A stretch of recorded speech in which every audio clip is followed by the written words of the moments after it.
Coming up on Marriage Today with Jimmy and Karen. I have never in my life been able to predict what my emotions are going to be. But here's what I can predict. I am 100% in control of my will. And I can decide at any time, regardless of my emotions, to treat Karen right and to love her the way that Christ would. So if you're asking me, will I love Karen tomorrow based on a decision, there will never be a day in my life I don't love Karen Evans. I've made my mind up once and for all, and I'll never change it.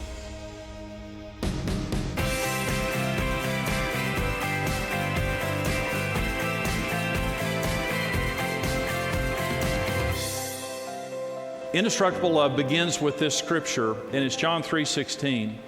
It says, "For God so loved the world that he gave his only begotten Son, that whoever believes in him should not perish, but have everlasting life." Now, you may have heard this, but the word love, for God's kind of love, is a different word in the Bible. It's the word agape. And God's type of love is a different type of love. Now, I'm going to give you the definition of agape. It means unconditional love, love by choice and an act of the will. That's the short definition. The word denotes unconquerable benevolence and undefeatable goodwill. It will never seek anything but the highest good for another person. It does not need a chemistry, an affinity, or a feeling. It is a love that endures through any circumstances or difficulty. Agape is a love that exclusively belongs to God and God's people. Now let me say, a lot of people are getting married, and we know statistically that about half of those people are going to divorce. And they're saying now, in the process of getting married and falling in love, that they love each other. But what we absolutely know, that in many cases that love will not endure. When they're saying to each other, "I love you," this word that they're using is not an enduring word. It's simply not, it's not stable enough to provide the foundation for their relationship. And we know that because of all the relationships that fail, but also all the married people that are still married, but they have fallen out of love, which is, again, a very common thing in our culture. This is what happened to Karen and I. So I'm not criticizing anybody, because this is exactly what we did. I loved Karen, told her I loved her, fell in love with her, we got married, still loved each other, but after 2 or 3 years of marriage, we were out of love. We were out of like, and we were out of love.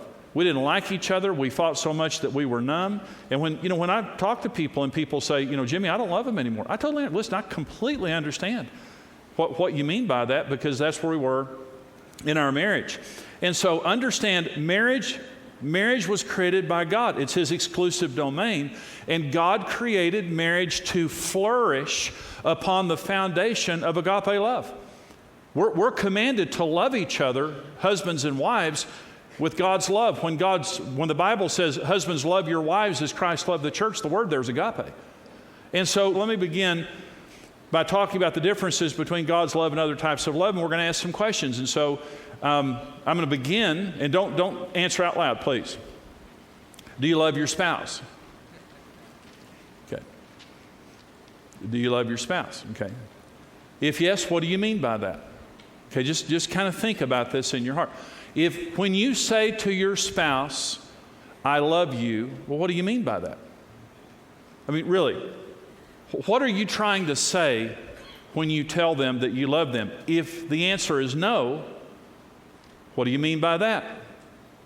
If you're saying, I don't really think because some people would say, "I don't think I ever loved you." This is a real common thing when people are divorcing. A lot of times they'll say, "Well, I don't love you, and I don't know that I ever loved you."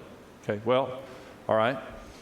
If you don't love your spouse, I mean, what are you trying to say when you're saying that you don't love them? And if your answer is yes, and I'm saying, do you love your spouse? And you say, "Yes, Jimmy, I love my spouse." Okay, well, what's the difference between loving them and loving hot dogs? Or loving your poodle? Or loving your new pajamas or your new car? Shouldn't there be a different word? Don't you really think that we ought to distinguish between animals and humans, or objects and humans? But we don't. The word love is a very inefficient, sloppy, overused word in the English language, but not in the Greek language. The Bible was originally written in Greek, or translated in Greek. And Greek is a very powerful language. And whereas we have one basic word for the word love. There are 5 basic words for the word love in the Greek language. So if we were speaking Greek, someone said one time in the New Testament, there are 20,000 Greek words, but only 5,000 English words.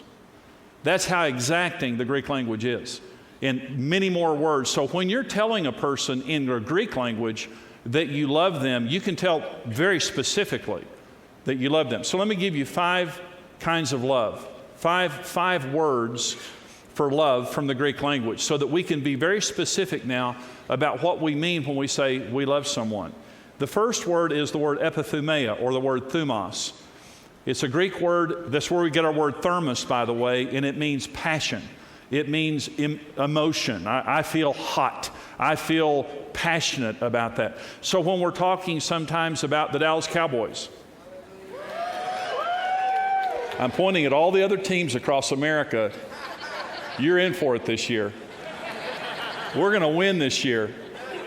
But when you're talking about your football team, or you're talking about something in your life you're passionate about, that's the word epithumia in the Greek language. So they can get real precise about the difference between just an emotion or a feeling and something else. The second word, the Greek word for love, is the word eros. And of course, we know what that means. That means sexual desire.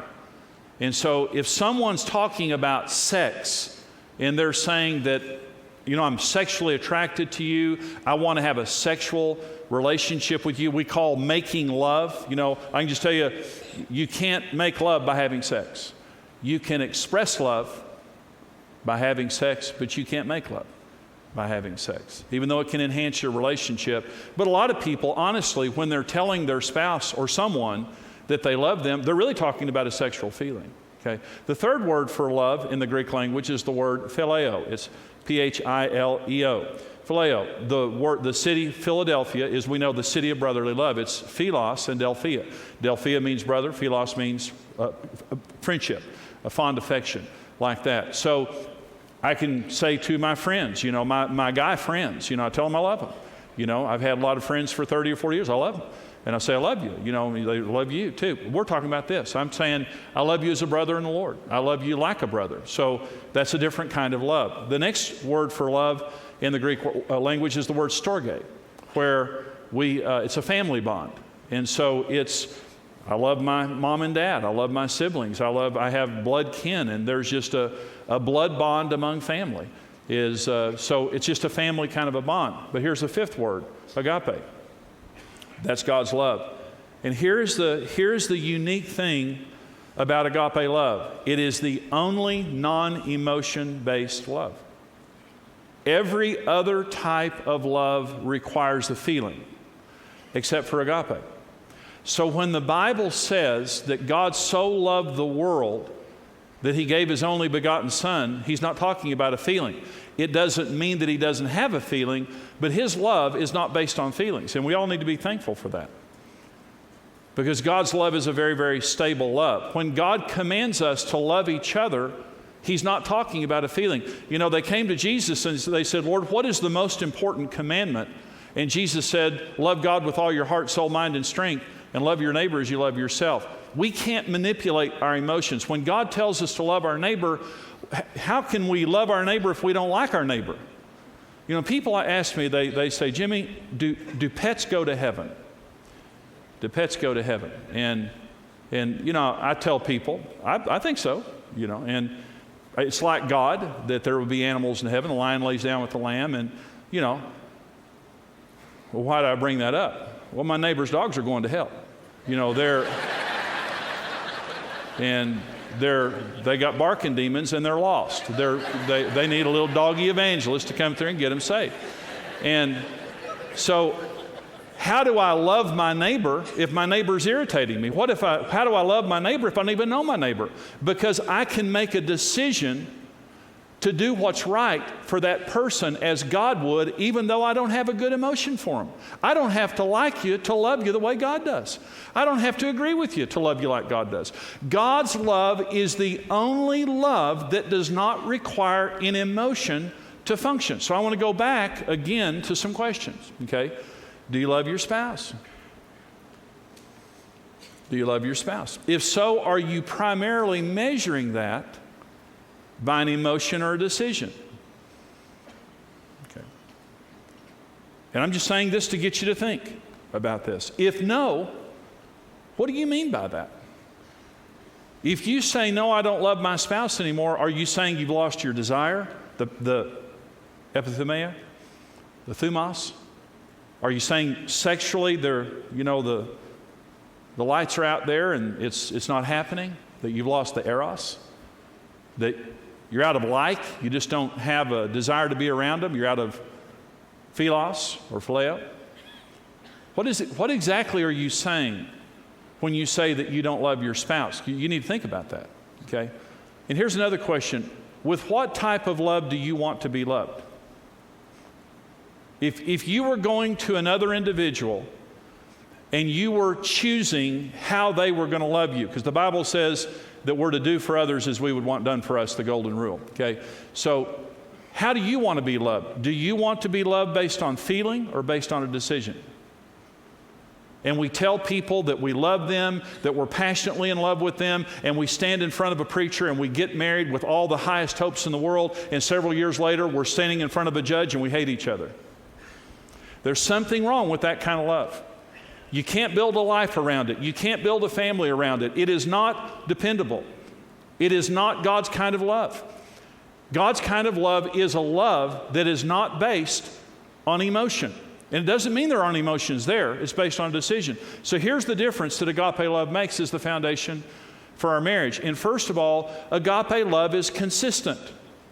It is consistent and keeps the trust and goodwill of the relationship strong. Okay, well, let me say this. If you're ruled by your emotions, you're going to have a difficult life. I can just tell you right now, because I can't predict my emotions. Okay, let me ask you this. Okay, so you're asking me, Jimmy, are you going to love Karen tomorrow? If you're asking me that based on my emotions, I'm going to give you one sure response. I don't know. I don't know. Because you know something? I never know what my emotions are going to do. My emotions come and go. Sometimes they're great. Sometimes they're not great. Sometimes they're negative. Sometimes they're positive. I have never in my life been able to predict what my emotions are going to be. But here's what I can predict. I am 100% in control of my will. And I can decide at any time, regardless of my emotions, to treat Karen right and to love her the way that Christ would. So if you're asking me, will I love Karen tomorrow based on a decision, there will never be a day in my life I don't love Karen Evans. I've made my mind up once and for all, and I'll never change it. She is the most beautiful woman in the world. At 105, she'll be the foxiest, most beautiful woman in the world. And the older she gets, the easier she is to catch.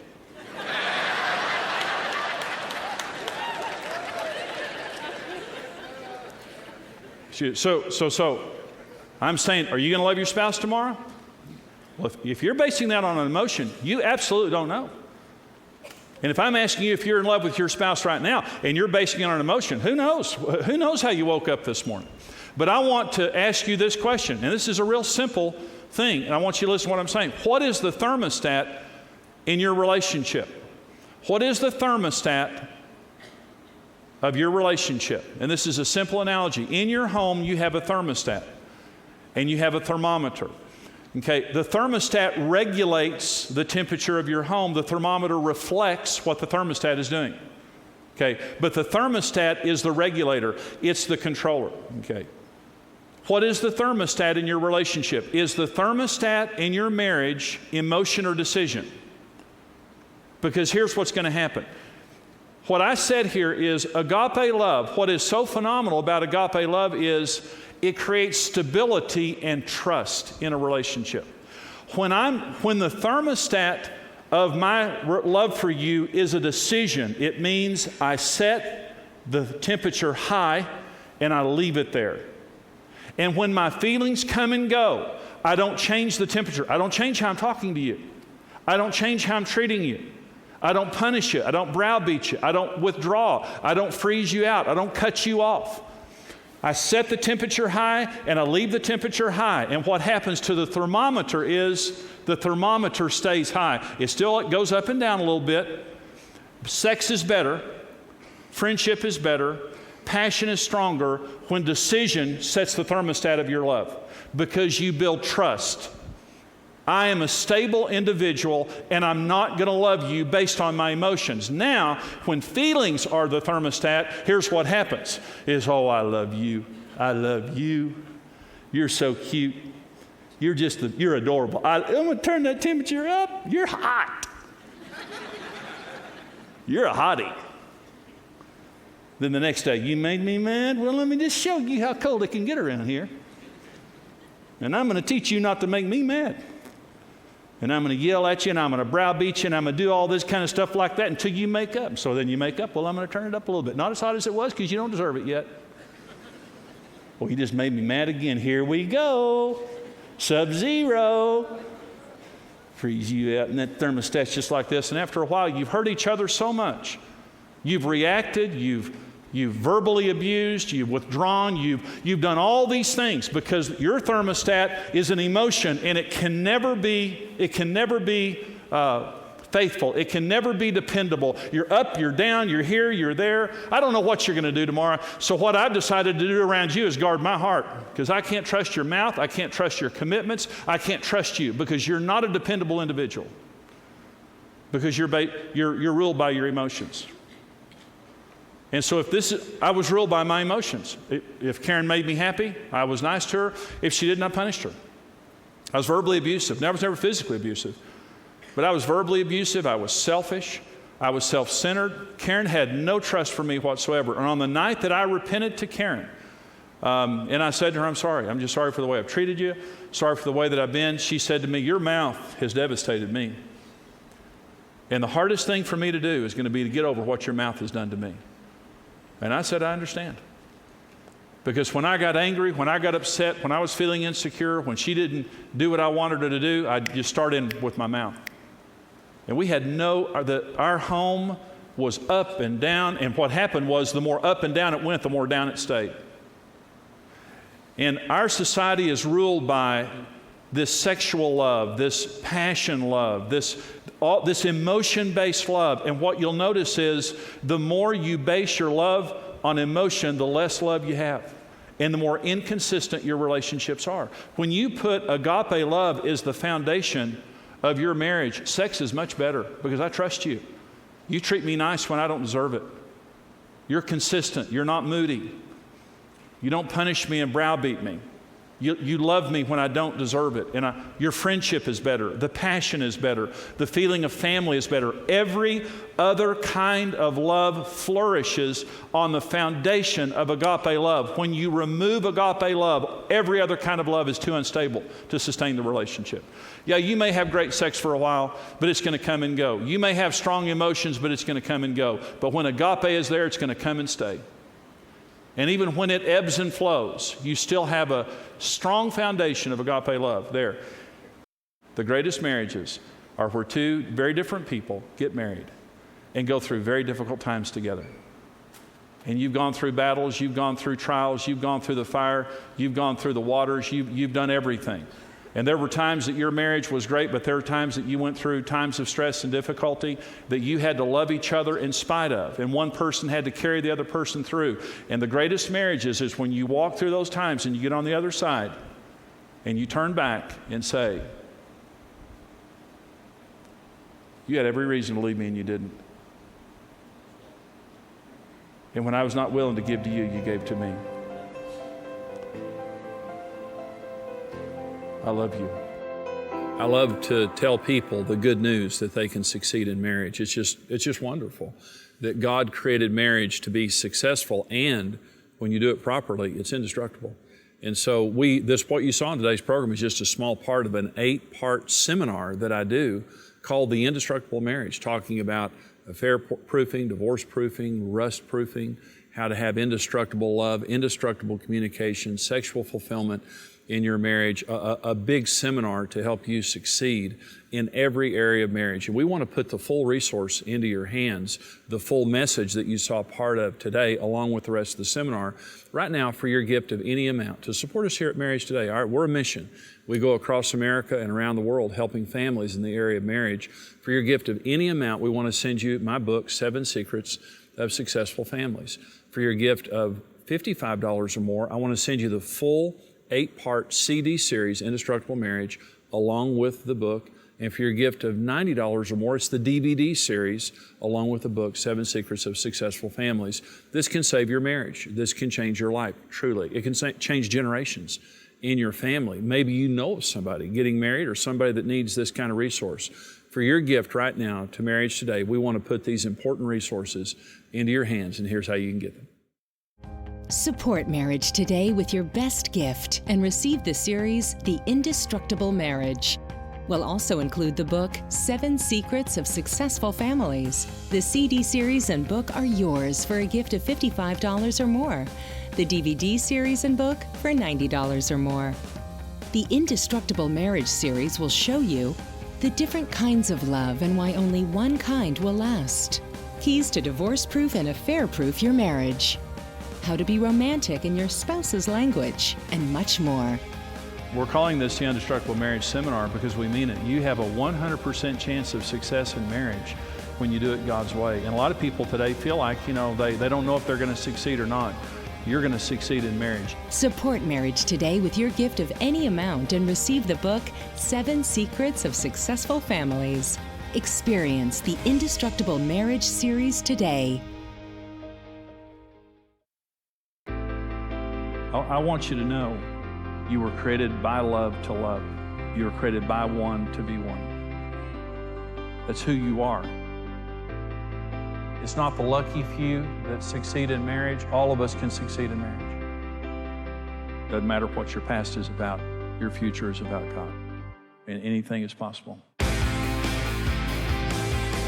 And what we have found is in the good times and the bad times, God is greater than any issue that we'll ever face. You don't have a 50-50 chance. You have a 100% chance if you do it God's way. I've been there, and I know how hopeless it feels. And in spite of us, He made something good out of it. He can do that with anybody. That's right. This is about helping us to have a better future and helping us to build a family that will last.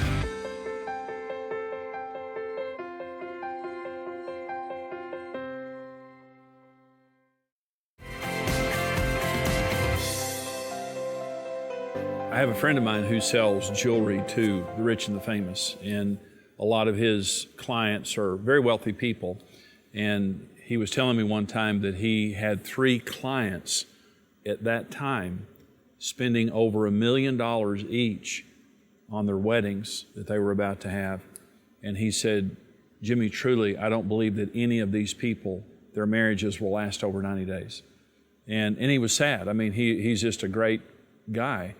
And he was sad over the fact that their marriages weren't going to last that long, according to him. And he knew these people well. We have a photographer that we know here at Marriage Today who does a lot of weddings and photographs a lot of weddings. And he said increasingly, when he delivers the pictures, the wedding pictures, to the couple, they're already divorced. Isn't that amazing? Did you know that at the altar, all these people are saying that they love each other? Most of them are saying vows that say, till death do us part, beloved and to cherish, and all those kinds of things. The word love has become so cheap, it's really almost meaningless. And you think about couples that just so passionately say, I love you, and then when significant problems happen in their relationship, they're gone. When God says that He loves us, it means love. It means, I will never leave you, and I will never forsake you. You need to know that about your God. We're imperfect people. God has so many reasons to throw us away and to find somebody better, and we all know that. But He doesn't.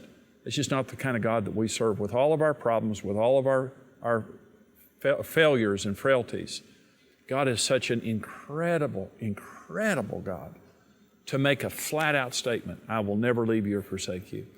When the Bible says that God so loved the world, it means that God so loved the world. He loved the world. He went to the cross for the world.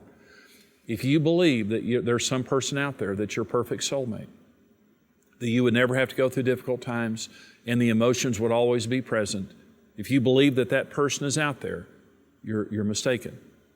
It's not true. In every marriage, there are going to be times where the emotions are not present or even the emotions are negative. What are you going to do? Are you going to say, I'm out of love and I need to get on the internet and find my soulmate? Are you going to bail out? Are you going to get lazy and withdraw? Or are you going to continue to work at the relationship? and love your spouse. You can love your spouse when you don't like your spouse. You know, you can be out of like, but you can still be in love. Because God's love, agape love, is the most powerful force in the universe. It will work for you today. Don't you get discouraged. Don't let the devil deceive you. The power of God's love is in you right now. You turn it toward your spouse and you love them and you see the difference that it'll make. You know, I want to thank you today for tuning in to this program. We hope it's been an encouragement to you. We want you to become a partner with us here at Marriage Today. Our monthly partners are the backbone of our ministry. Here's how you can partner with Karen and me. When you stand with Marriage Today, your individual effort multiplies with other like-minded partners. And together, we can rebuild the dream of marriage for couples around the world. I would recommend becoming a rock-solid partner because you are grafting into a group of individuals that are committed to restoring marriage to this country, and that's something we want to be a part of. In pursuit of this vital mission, Marriage Today utilizes a daily television broadcast, multiple live events, a comprehensive online outreach, and hundreds of marriage-building resources. Your partnership is literally making every facet of this ministry possible. And that means couples are receiving the help and hope they need to take their marriage to the next level of fulfillment and intimacy.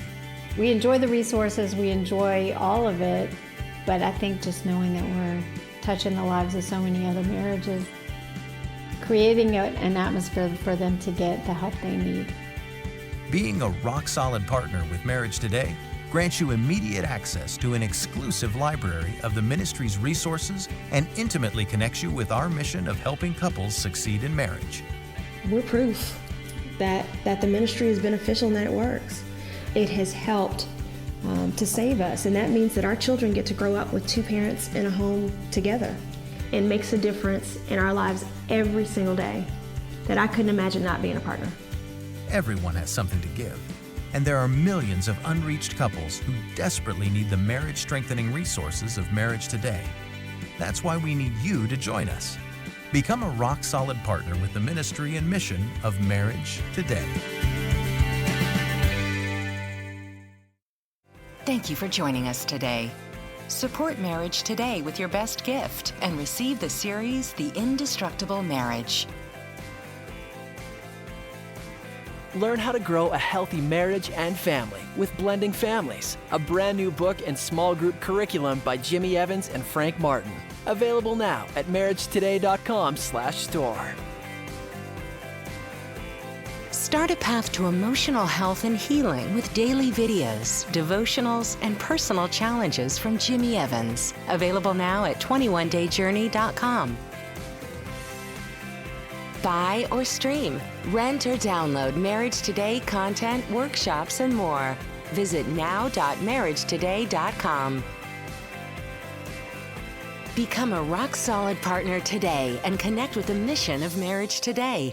Together, we can help couples succeed in marriage. This program is made possible by the generous support of our faithful partners.